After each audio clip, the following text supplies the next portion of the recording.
Si dans les éthérites, nous sommes supérieurs par le Saint-Esprit, alors je peux annoncer ceci. Toi qui es subalterne de ton président, devant ton portail, il n'y a pas d'échappatoire. Les vigiles même sont sombres. Pourquoi n'aides-tu pas ton président, tu te caches?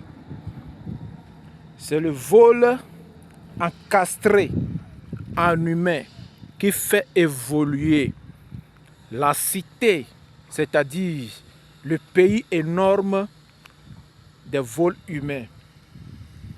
Si Dieu dit non, rien ne peut être évalué à l'état.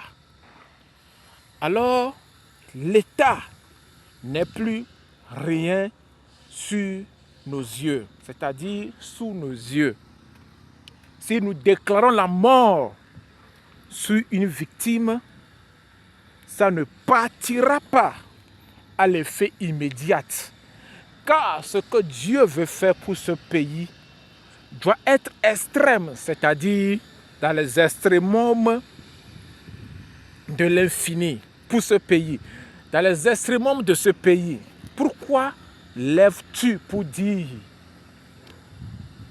des choses qui sont de lustre? Fais attention et retire tes mots.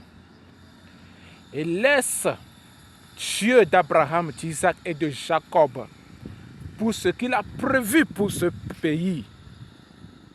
Je suis neutre. Je n'ai pas de nationalité. La nationalité tangible est mentionnée en moi. Alors la gloire de Dieu règne sur ce pays pour que ceux qui règnent dans les ténèbres, dans les lustres, c'est-à-dire dans l'orgueil, ne règnent pas toujours dans les cœurs. C'est ce qui compte. Car ce qui sera changé pour ce pays aujourd'hui constituera des exécutions éternelles dans les vies.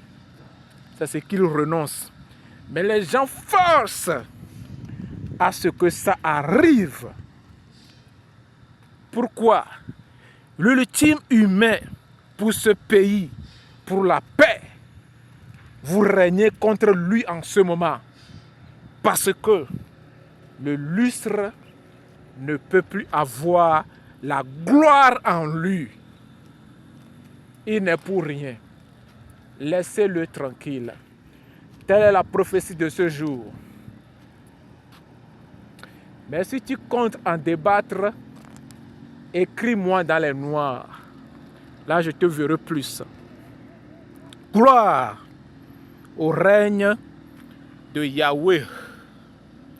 Amen.